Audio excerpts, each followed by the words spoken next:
Você já amou tanto alguém que sentiu que poderia fazer qualquer coisa para não perder essa pessoa? Mesmo que esse qualquer coisa incluísse perder a si mesmo no processo? Pois é, eu vivi por 1 ano e meio numa montanha-russa emocional que fazia qualquer brinquedo de parque de diversões parecer um carrossel de parquinho de interior. E a história que eu vou te contar hoje é sobre o dia em que o cinto de segurança dessa montanha-russa arrebentou de vez. Ok, vamos lá.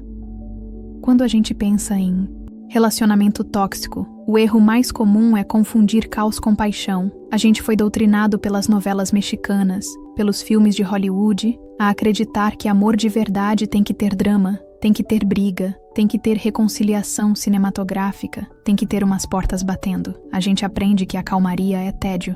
Então, quando a gente se vê num ciclo de brigas explosivas e pazes intensas, a gente não pensa, isso é um padrão de abuso. A gente pensa, nossa, como a gente se ama, nosso amor supera tudo. A gente romantiza a instabilidade. A gente chama o ciclo de montanha-russa e esquece que montanhas russas, na vida real, te deixam enjoado e com dor de cabeça. Elas não te levam a lugar nenhum. Eu vivi nesse erro por 1 ano e meio. Cada briga seguida por um eu te amo, desesperado, era na minha cabeça uma prova de que nosso sentimento era mais forte que os problemas. Mas não era. Era só um vício na intensidade, na adrenalina da reconciliação. A gente não superava os problemas. A gente só apertava o botão de reset e fingia que eles não existiam, até a próxima explosão. E aí a gente chega na verdade que pouca gente quer encarar. Em um relacionamento assim, especialmente com alguém que sofre intensamente com o medo do abandono, como é o caso de quem tem borderline, você deixa de ser um namorado.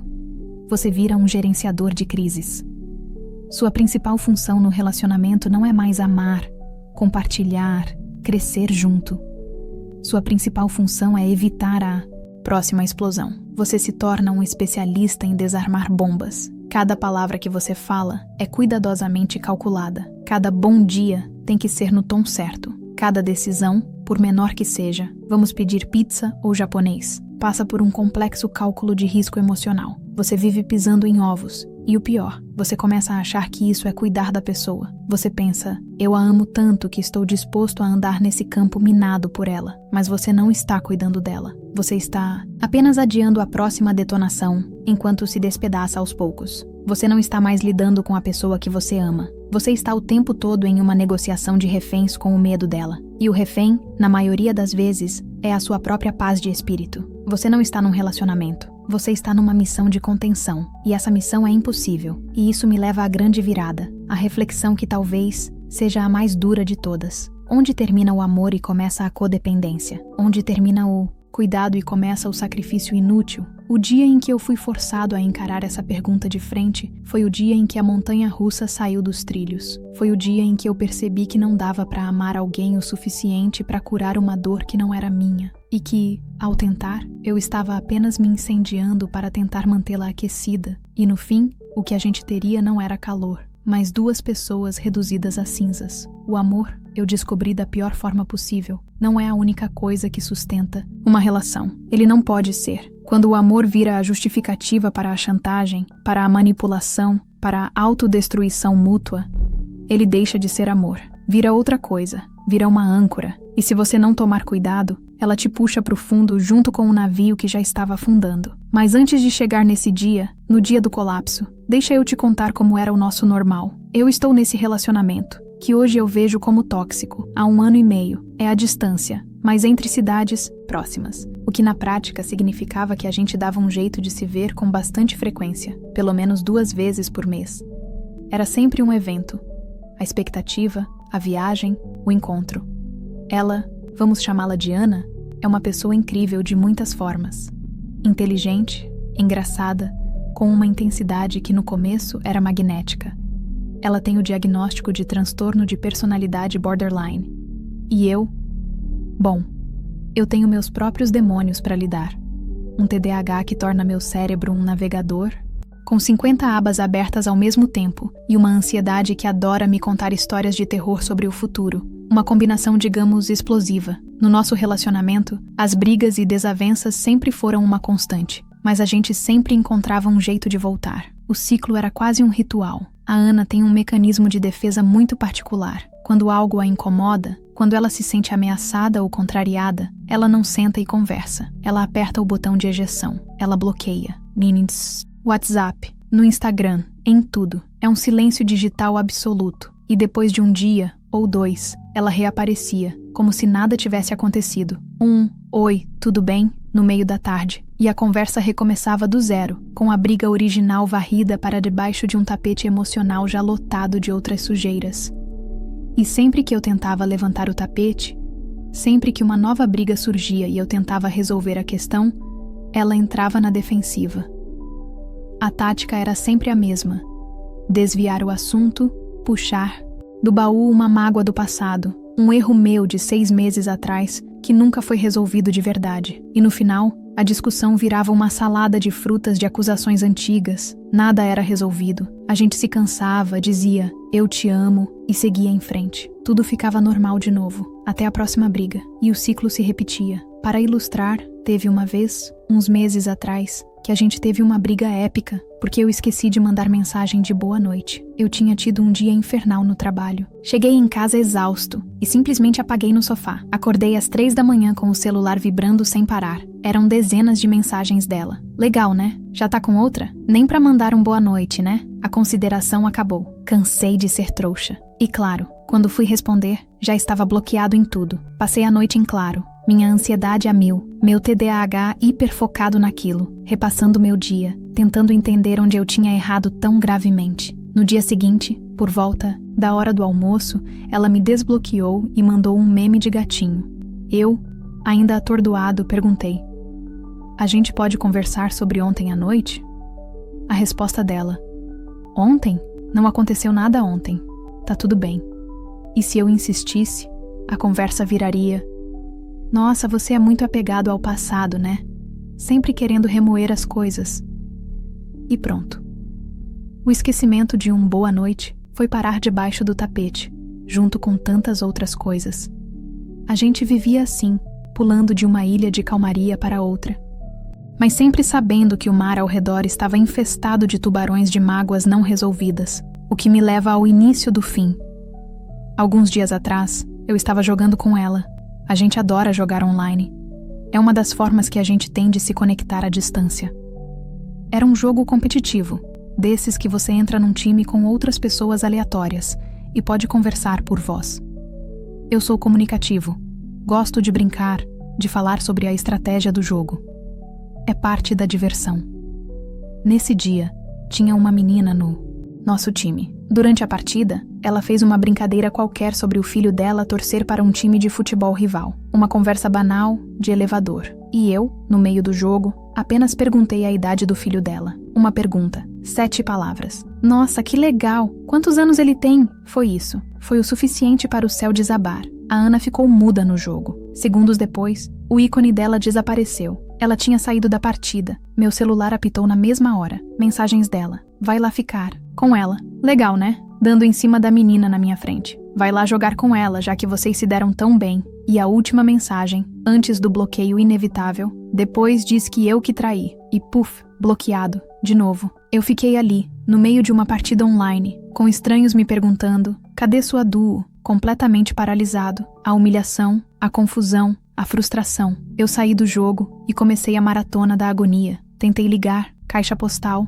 tentei mandar SMS, sem resposta. Mandei mensagem por um aplicativo diferente que ela esqueceu de bloquear. Visualizou e não respondeu. A noite passou assim, eu correndo atrás dela, tentando me explicar de um crime que eu não cometi, e ela, do outro lado, no silêncio ensurdecedor do bloqueio. No segundo dia, eu acordei achando que o ritual se repetiria, que ela ia aparecer com um oi e tudo ficaria bem. E de fato, ela me desbloqueou. Mas não veio um oi, veio um print. A primeira coisa que ela me mandou foi a captura de tela do perfil de uma menina aleatória do meu Instagram. E a mensagem: "Quem é essa?" Eu olhei a foto. Não fazia a menor ideia. Era um perfil que eu provavelmente seguia há anos. Da época da faculdade, sei lá. Alguém que eu nunca sequer interagi. Eu sou uma pessoa que usa muito pouco as redes sociais. Meu Instagram é basicamente um cemitério de fotos de 2017. E eu sempre procurei evitar seguir qualquer menina justamente para evitar esse tipo de situação. Eu expliquei isso pra ela. "Amor, eu não faço ideia de quem seja. Provavelmente sigo há muito tempo.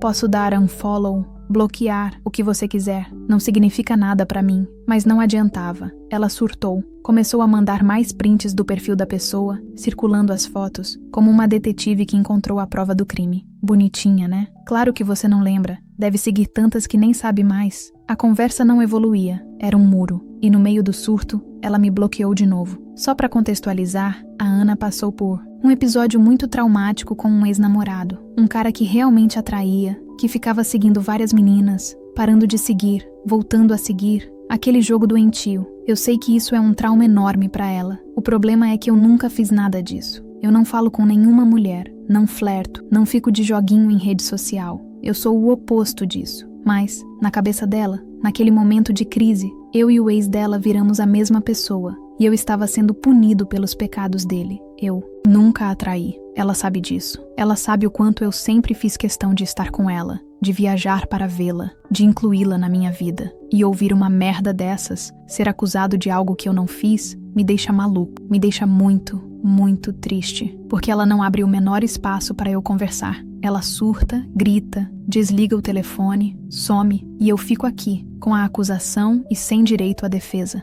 No terceiro dia, a agonia era insuportável. Eu precisava falar com ela. Peguei o telefone de um amigo e liguei. Ela atendeu. Pedi, implorei para ela me desbloquear e conversar comigo. E ela desbloqueou. E a primeiríssima mensagem que ela me mandou foi o quê? O print. De novo, o perfil da mesma garota. Eu respirei fundo e tentei mais uma vez ser racional, mas a resposta dela foi a mesma. Eu não vou ficar passando por isso de novo, me comparando ao ex, um cara que não tem absolutamente nada a ver comigo. A conversa não durou 5 minutos. Era como falar com uma parede, mas isso não foi o suficiente para ela. A Ana é uma pessoa muito instável e nos momentos de crise, ela recorre a um arsenal pesado de chantagem e terror psicológico para conseguir o que quer. Ela começa a falar que vai se matar e some. É sempre assim. E eu, que já sou ansioso por natureza, fico em pânico. E por gostar muito dela, por me preocupar genuinamente com ela, eu acabo sempre cedendo. Infelizmente, eu sei que é um mecanismo de manipulação,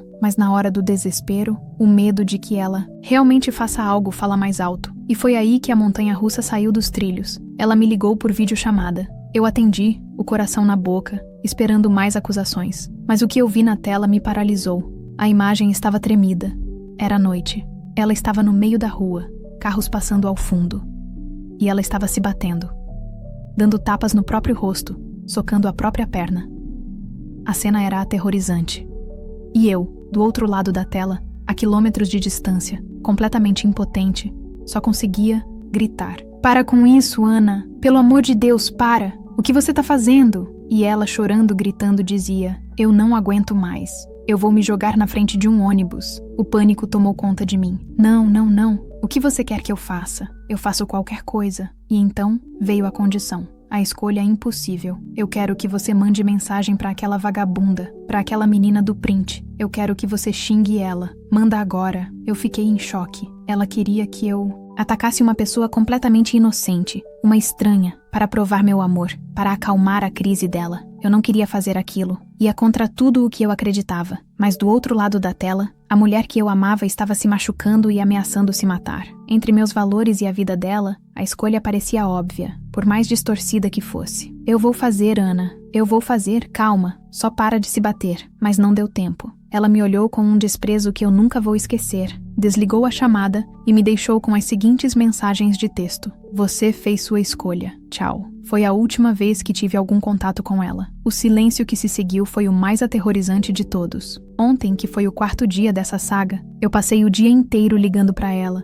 mandando mensagens, querendo notícias, querendo saber se ela estava bem, e ela não respondia. O celular chamava, mas ela não atendia. As mensagens chegavam, mas não eram visualizadas. A minha mente, alimentada pela ansiedade, criou os piores cenários possíveis. Eu liguei para hospitais, para a polícia. Eu estava à beira de um colapso. Só consegui ter notícias durante a noite quando entrei em contato com uma amiga dela. A amiga, que mora junto com a Ana, me respondeu, com uma calma que me irritou. Ah, ela tá bem. Chegou aqui ontem depois que falou com você, chorou um pouco e foi dormir. Hoje ela foi trabalhar normal. A facada no meu peito foi física, enquanto eu passava 24 horas no inferno, achando que ela estava morta ou ferida.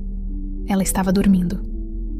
e tinha ido trabalhar no dia seguinte, como se nada tivesse acontecido. O alívio de saber que ela estava bem foi imediatamente substituído por uma sensação avassaladora de esgotamento, de ter sido feito de idiota. Dessa vez, ela não me bloqueou. O que de certa forma é pior.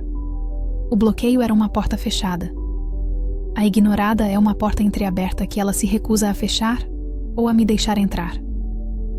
Desde domingo, não temos uma conversa normal. São só essas aparições, ameaças e sumiços. Faz mais de 24 horas que ela não me responde, ignora todas as ligações, todas as mensagens, e já fazem 3 dias que não temos uma conversa de verdade, sem ela aparecer, jogar uma bomba e sumir por horas. Eu sei que tanto eu quanto ela precisamos de ajuda psicológica. Eu não sou cego a isso, mas o que eu vim pedir aqui pra vocês não é um diagnóstico, é um conselho de como contornar essa situação específica agora, no olho do furacão. Eu tenho ansiedade e já se passaram 3 dias que ela não me responde direito. E o que mais me consome, o que me corrói por dentro, é não saber se ela quer continuar comigo ou não. Ela não chega e fala, acabou, mas também não diz que quer continuar. Ela me mantém nesse limbo, nesse purgatório emocional. Eu já pedi, nas poucas janelas de comunicação que tive, para ela ser clara. Você quer terminar? Se sim, tudo bem, eu vou sofrer, mas eu preciso saber. E continuo sendo ignorado. E a parte mais maluca é que pela amiga dela, eu sei que ela está seguindo com a rotina. Foi trabalhar, postou uma foto almoçando. Enquanto a vida dela continua, a minha está em pausa. Eu fico aqui, mal, paralisado, sem conseguir me concentrar no meu trabalho, nas minhas coisas. Só queria que ela falasse se quer continuar namorando. E enquanto isso, eu estou aqui, esperando por ela, como um idiota. Minha última mensagem, enviada num pico de agonia, foi uma tentativa de ser maduro. Algo como, eu realmente gosto muito de você, amo você e quero o seu bem, mas eu vou te dar um tempo. Quando você se sentir melhor e puder me responder, eu gostaria de conversar contigo sobre o futuro do nosso relacionamento, mas por agora, eu vou te dar o tempo que precisa. Mas eu enviei essa mensagem completamente agoniado. Eu não sei quanto tempo eu vou aguentar passar sem entrar em contato com ela de novo, sem saber se ainda estamos juntos, se ela está bem, se ela vai continuar me ignorando para sempre. O que eu posso fazer para resolver essa situação? Eu realmente gosto muito dela e estou disposto a melhorar, a buscar ajuda, a fazer terapia de casal, o que for. Eu estou disposto a lutar por nós. Mas eu não sei se ela está disposta, porque fazem muitos dias que ela está me ignorando de uma forma que ela nunca fez antes. Mas ela também não termina. Ela não fala nada. Ela só sumiu, estando presente. E esse silêncio, essa indiferença, talvez seja a resposta mais cruel de todas. E eu não sei o que fazer com ela. E esse silêncio, essa indiferença, talvez seja a resposta mais cruel de todas. E eu não sei o que fazer com ela. Porque o ódio, a raiva, a briga, tudo isso é uma forma de conexão. É uma dança disfuncional. Mas ainda é uma dança. A indiferença não é nada. É o vácuo. É ser tratado como um fantasma, uma não-entidade. E para alguém com ansiedade, o vácuo é o pior tipo de inferno, porque a sua mente corre para preenchê-lo com os piores cenários possíveis. Cada hora que passava sem uma resposta, minha cabeça criava uma nova teoria. Teoria 1. Ela está com outro. Encontrou alguém e está me descartando da forma mais covarde possível. Teoria 2. Ela está em perigo. Aconteceu algo terrível depois daquela chamada de vídeo. E eu sou o culpado. Teoria 3. A mais provável e talvez a mais dolorosa. Ela está perfeitamente bem, vivendo a vida dela. E eu simplesmente não importo mais. Eu me tornei tão insignificante que não mereço nenhuma mensagem de término. Os dias seguintes foram uma tortura em câmera lenta. Eu me tornei um escravo do meu celular. A bateria não durava 3 horas. De tanto que eu pegava, olhava a tela de bloqueio, abria o WhatsApp para ver o visto por último dela, que ela, claro, tinha desativado, abria o Instagram para ver se ela tinha postado algo. Cada notificação que chegava era um pequeno ataque cardíaco, seguido por uma onda de decepção ao ver que era só um e-mail de propaganda ou uma mensagem no grupo da família. Eu perdi o apetite, perdi o sono. Meu TDAH, que normalmente já me faz pular de um pensamento para o outro, entrou em modo turbo. Eu não conseguia me concentrar no trabalho por mais de 5 minutos. Abria uma planilha e, quando via, estava pesquisando sintomas de rompimento de relacionamento borderline. Tentava ler um relatório e minha mente já estava repassando nossa última conversa, palavra por palavra, tentando achar uma pista, um código, algo que eu não tinha entendido. Eu estava paralisado. Minha vida tinha virado uma sala de espera de um hospital, e eu não sabia se estava esperando notícias de uma alta ou de um óbito. Foi nesse período de limbo que eu comecei a entender a mecânica perversa da nossa dinâmica. Não sou psicólogo, mas quando você vive o caos, você começa a pesquisar para entender. E o que eu li sobre a combinação de TDAH, ansiedade com borderline, foi como ler a bula da minha própria vida. O transtorno de personalidade borderline, pelo que entendi, é marcado por um medo avassalador do abandono. É um buraco no peito que nunca se preenche. E para evitar que esse buraco se abra, a pessoa cria mecanismos de defesa extremos. O push-pull é o principal deles. Eu te amo. Chega mais perto. Não, perto demais. Você vai me machucar. Vai embora. Eles te puxam para perto com uma intensidade avassaladora e depois te empurram para longe com a mesma força. E eu, com meu TDAH, eu sou propenso ao hiperfoco. Quando algo captura meu interesse, eu mergulho de cabeça. E a Ana, com sua intensidade, foi o objeto de hiperfoco perfeito. A minha ansiedade, por sua vez, me torna um people pleaser, um cara que tem uma necessidade patológica de agradar os outros para se sentir validado e seguro. Eu tinha pavor de conflito, ou seja, eu era o candidato perfeito para o jogo dela. Ela empurrava, e a minha ansiedade me fazia correr atrás, pedindo desculpas por algo que eu nem tinha feito. Ela criava o caos, e o meu TDAH se hiperfocava em tentar resolver o quebra-cabeça, em decifrar o código. Nós éramos, de uma forma trágica, perfeitamente compatíveis na nossa disfunção. Eu era a chave que se encaixava perfeitamente na fechadura quebrada dela. O problema é que, uma vez dentro, eu ficava preso. Essa percepção não veio de uma vez. Veio em flashes. Veio numa noite em que eu tive uma crise de ansiedade tão forte que achei que estava infartando. Eu estava deitado na cama, o coração disparado, a respiração curta, e a única coisa em que eu conseguia pensar era: eu preciso ligar para ela. E então, no meio do pânico, uma outra voz, mais fraca, mais lúcida, perguntou: ligar para ela para quê? Para ela te culpar pela sua própria crise? Para ela desligar na sua cara e te deixar ainda pior? E essa voz, pela primeira vez, fez sentido. Eu percebi que a minha tábua de salvação tinha se tornado a minha âncora. A pessoa que eu procurava para me acalmar era a fonte primária da minha agonia. Foi um momento de clareza aterrorizante. Eu não estava apaixonado.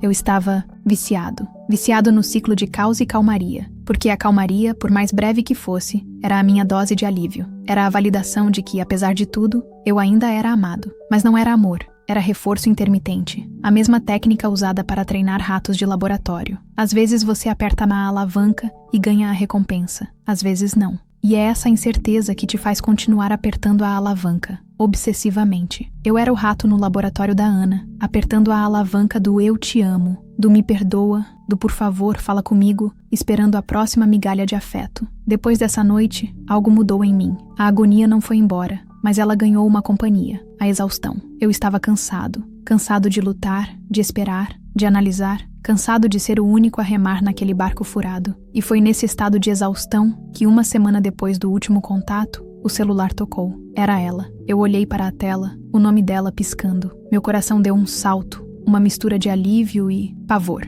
Atendi, a mão tremendo. A voz dela do outro lado não era de raiva, não era de desculpas. Era normal. Oi, tá ocupado? A normalidade era a coisa mais insana de todas. Uma semana. 7 dias de tortura psicológica, de silêncio absoluto, de ameaças de suicídio. E ela me liga com um: oi, tá ocupado? Eu não sabia o que responder. O que se responde a isso? Eu murmurei um não, e ela continuou, como se estivéssemos no meio de uma conversa trivial que foi interrompida para ir ao banheiro. Então eu tava pensando, a gente podia ver aquele filme novo que saiu, né? Podia ser no próximo fim de semana. O que você acha? Eu fiquei mudo. A minha mente, que tinha passado a última semana construindo cenários de tragédia e drama, não estava preparada para aquilo.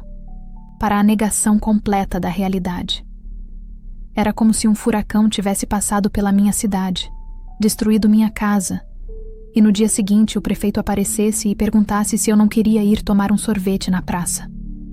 Foi ali que eu entendi a profundidade do abismo que nos separava. A realidade dela e a minha não eram mais compatíveis. Na minha realidade, nós tínhamos passado por um evento traumático que precisava ser discutido, resolvido. Na realidade dela, aquele evento simplesmente não tinha acontecido. Ou, se aconteceu, não tinha a menor importância. Era só mais um soluço, mais uma poeira a ser varrida para debaixo do tapete. E eu, pela primeira vez, me recusei a pegar a vassoura. Respirei fundo e disse, com a voz mais firme que consegui: Ana, a gente não vai falar de filme. A gente precisa conversar sobre o que aconteceu na semana passada. A pausa do outro lado da linha foi longa. E então, a voz dela mudou. O tom casual desapareceu, substituído por um frio cortante. O que aconteceu na semana passada? Não aconteceu nada. Você que tá obcecado com isso, sempre querendo viver no passado. Era a mesma tática de sempre. A negação, a inversão de culpa. Mas dessa vez, eu não caí. Não, Ana. Você se bateu na rua. Você me ameaçou. Você me acusou de traição por causa de uma pergunta num jogo. Você sumiu por uma semana. Isso aconteceu. E a gente precisa falar sobre isso. A resposta dela foi o clique. Ela desligou na minha cara. Mas, para minha surpresa, ela não me bloqueou. 10 minutos depois, meu celular apitou. Era uma mensagem dela. Não era um texto. Era uma foto. Uma foto dela, sorrindo, segurando um copo de cerveja num bar. A legenda era Noite com as amigas. Aquilo foi a declaração de guerra final. Ela não estava apenas negando a realidade. Ela estava esfregando a felicidade dela, ou a aparência de felicidade na minha cara. Era uma mensagem clara. Viu? Minha vida continua. Eu estou ótima sem você. Você é o problema. Você é o louco que fica remoendo coisas. E naquele momento, algo em mim finalmente estalou. A corda que me prendia a ela, já poída e gasta, finalmente se rompeu. Não foi uma decisão racional, pensada. Foi uma reação visceral. Uma reação de autopreservação. Eu não respondi à foto. Eu não liguei de volta. Eu abri a conversa, olhei para o nome dela e pela primeira vez na nossa história, fui eu quem apertou o botão. Bloquear. Depois, fiz o mesmo no Instagram, no Facebook, em tudo. O ato de bloquear a pessoa que mais me bloqueou na vida teve um simbolismo poderoso. Foi a retomada do controle. Foi dizer: chega. A porta que você tanto usou para bater na minha cara, agora sou eu quem estou trancando. E a chave dessa vez está do meu lado. A sensação que veio depois não foi de felicidade, foi de silêncio. Um silêncio estranho. O caos tinha ido embora. A montanha-russa tinha parado. E eu estava ali, no chão firme, mas meio tonto, sem saber direito como andar em linha reta. Os primeiros dias foram os mais difíceis. O vício pedia a droga. Meu cérebro, acostumado com a montanha-russa, ansiava pela próxima subida, pela próxima queda. A tentação de desbloquear, de mandar uma mensagem, era imensa. O que me segurou foi a lembrança daquela videochamada. A imagem dela se batendo na rua. Aquela imagem virou meu antídoto. Toda vez que a saudade batia, toda vez que a culpa tentava me convencer de que eu tinha sido cruel, eu me forçava a lembrar daquela cena. E a vontade de voltar passava. Eu entendi que o que eu sentia não era a saudade dela. Era a saudade da possibilidade dela. Da versão da Ana que eu conheci no começo. Da versão que eu via nos raros momentos de paz. Mas aquela versão não era real. Era uma miragem no deserto de instabilidade dela. E eu não podia mais morrer de sede correndo atrás de uma miragem. Comecei a fazer terapia. De verdade. Foi a melhor decisão que tomei. Minha terapeuta me ajudou a entender a dinâmica da codependência. A desfazer os nós de culpa que estavam amarrados no meu peito. Ela me explicou que a minha necessidade de salvar a Ana não era altruísmo. Era uma forma de eu me sentir útil, de me sentir validado. Eu não conseguia consertar meus próprios problemas de ansiedade e TDAH, então eu me hiperfocava em tentar consertar os dela. Eu tinha virado um cuidador profissional e tinha esquecido de cuidar da pessoa mais importante, eu mesmo. O processo foi doloroso. Foi como fazer uma desintoxicação química. Tive crises de abstinência. Sonhava com ela. Tinha recaídas onde passava horas olhando o perfil da amiga dela, tentando ter notícias. Mas aos poucos, com a ajuda da terapia e de amigos que me apoiaram, a névoa começou a se dissipar. Eu comecei a preencher o vazio que ela deixou, não com outra pessoa, mas comigo mesmo. Voltei a fazer coisas que eu tinha abandonado porque a Ana não gostava. Voltei a sair para correr de manhã. Voltei a ler. Voltei a passar fins de semana inteiros jogando videogame, sem medo de ser interrompido por uma crise de ciúmes. Eu estava reaprendendo a ser eu, a me sentir confortável no silêncio da minha própria companhia. Foi um processo lento, de reaprender a caminhar. E claro, a história não acabou ali. Cerca de 6 meses depois do bloqueio, quando eu já estava me sentindo mais forte, mais centrado, o passado bateu na minha porta de novo, literalmente. Eu estava chegando em casa do trabalho numa quinta-feira à noite. Quando saí do elevador, eu a vi, parada na porta do meu apartamento. A Ana. Ela estava diferente, mais magra, com olheiras, mas a mesma intensidade no olhar. Meu corpo inteiro gelou. Por um momento, eu quis virar as costas e correr, mas a terapia tinha me ensinado a não fugir mais. Respirei fundo e andei na direção dela. O que você está fazendo aqui, Ana? A voz dela era suave, quase um sussurro. Eu precisava falar com você. Eu sinto sua falta. A frase que 6 meses antes teria me feito desmoronar, agora soou vazia. Eu não senti nada. Não temos mais nada para conversar, eu disse, tentando abrir a porta do meu apartamento. Ela colocou a mão na porta, me impedindo. Por favor, eu mudei. Eu tô fazendo terapia. Eu entendi tudo. Eu fui injusta com você. Me dá só mais uma chance. Aquele era o canto da sereia. A promessa de que, dessa vez, seria diferente. O velho eu teria caído, teria acreditado. Mas o novo eu, o eu que passou 6 meses juntando os próprios cacos, sabia que era uma armadilha. Eu fico feliz que você esteja buscando ajuda, Ana. De verdade. Mas eu não posso mais fazer parte disso. Eu preciso de paz. E a gente junto nunca teve paz. A expressão dela mudou. A suavidade desapareceu, dando lugar à raiva. É por causa de outra, né? Você já tá com outra. Eu sabia. Quem? É a vagabunda? O ciclo. Estava ali, bem na minha frente. O gatilho, a acusação, a explosão. Nada tinha mudado. A única coisa que tinha mudado era eu. Eu não entrei no jogo. Não me defendi. Não argumentei. Eu apenas olhei para ela, com uma tristeza genuína, e disse: adeus, Ana. Consegui abrir a porta. Entrei e a tranquei. Ela esmurrou a porta, gritou, me xingou. Eu fui para o fundo do apartamento, coloquei meus fones de ouvido e esperei ela se cansar e ir embora. E enquanto a música tocava, eu chorei. Não por ela. Chorei por nós. Pelo que a gente poderia ter sido, se o amor sozinho fosse o bastante. E chorei de alívio, por finalmente ter entendido que ele não é, e que a minha salvação não estava em salvá-la, mas em salvar a mim mesmo. E eu tinha conseguido. A montanha-russa finalmente tinha chegado à sua parada final, e eu estava pronto para descer e nunca mais olhar para trás.